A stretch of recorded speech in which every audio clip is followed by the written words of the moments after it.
Alright, welcome back to Ocarina of Time.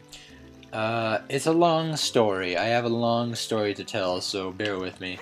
I already caught all 10 of the big Poes around Hyrule Field.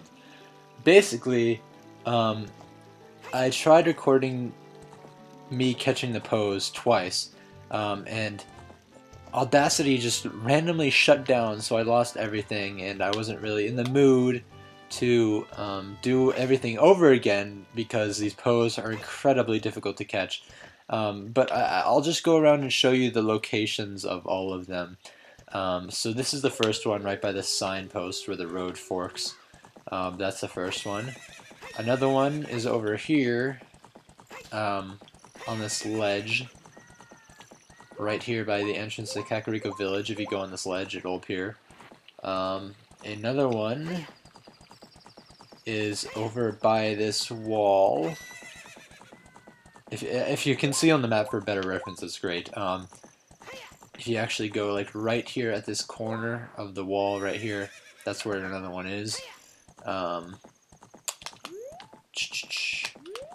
Yeah, I believe there is one more over here.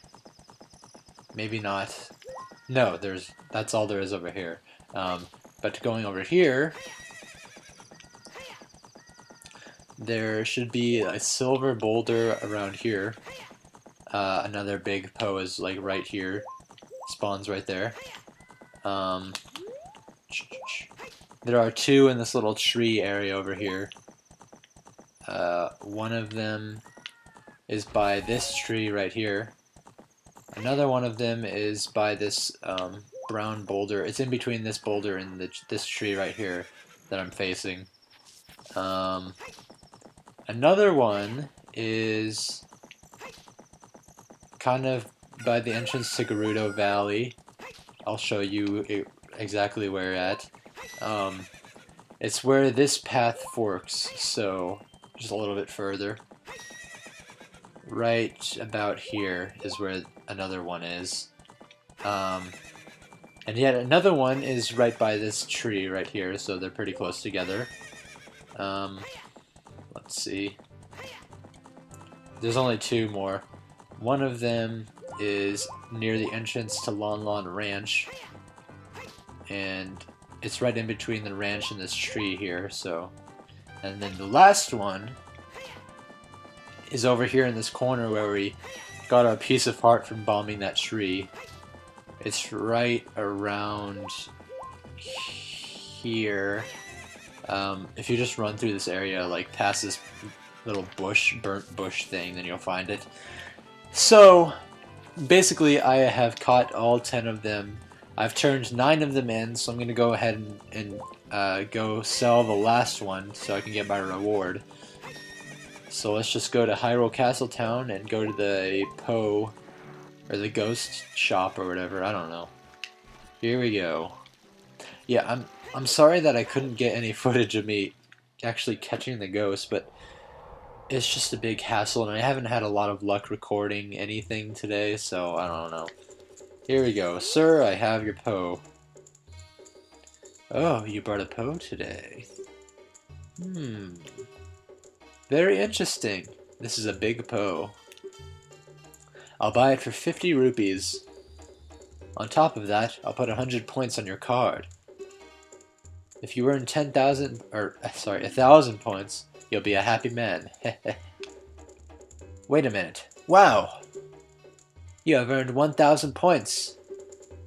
Young man, you are a genuine ghost hunter. Is that what you expected me to say? Because of you, I have extra inventory of big Poes, so this will be the last time I can buy a ghost. You're thinking about what I promised would happen when you earned 1,000 points. Don't worry, I didn't forget. Just take this. It's dangerous to go alone, so you got an empty bottle. After you put something in this bottle, set it to sea. Yeah, we know how to use a bottle. Anyway, with that, we now have all 4 of the bottles available in this game, which is great. So now, finally, we can head to the Shadow Temple. We've been waiting episodes and episodes for this, so let's just take out our ocarina. and play the Nocturne of Shadow, so we can warp right there.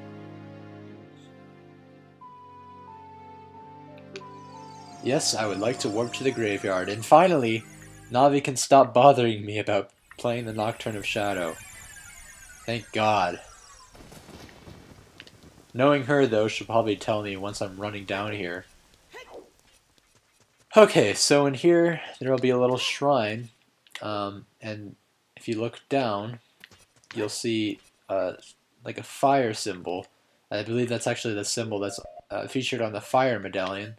So what you're going to want to do is take out Din's fire and use it right here.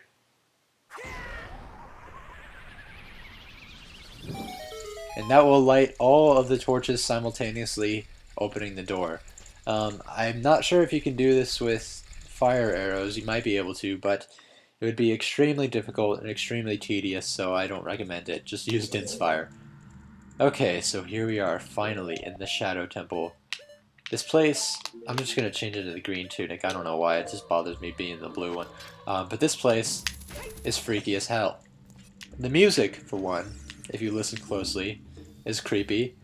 The shadow will yield only to the one with the Eye of Truth, handed down in Kakariko Village. Yeah, so, if you couldn't already tell, we're going to be needing the Lens of Truth a lot in this dungeon, just as in the bottom of the well. So there's going to be a lot of hidden things. The first hidden thing is actually right here, right at the beginning of the dungeon, so just follow the Lens of Truth. It'll never let you down. One who gains the Eye of Truth will be able to see what is hidden in the darkness. Yeah, I don't advise coming here without without the Lens of Truth, obviously. Shadow Temple. Here is gathered Hyrule's bloody history of greed and hatred. Yeah, so this place is basically hell. I know, thank you. There's a lot of dead things here, a lot of possessed things, and it's really freaky, so don't come if you're afraid of ghosts or whatever, I don't know.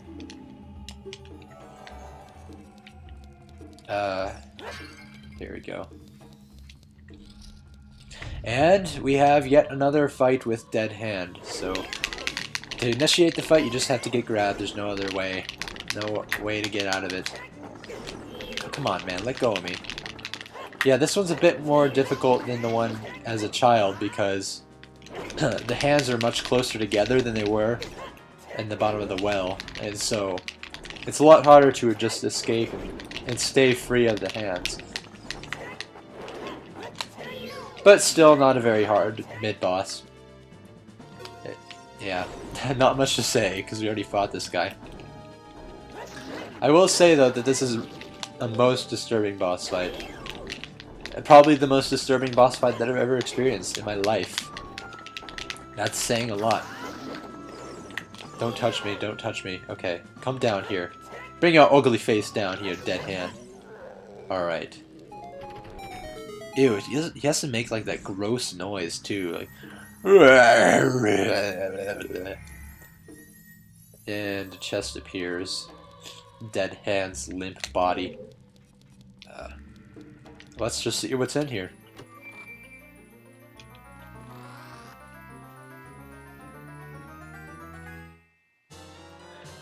You got the hover boots. With these mysterious boots, you can hover above the ground. The downside? No traction. You can even use these to walk for short periods where there is no solid ground. Be brave and trust in the boots.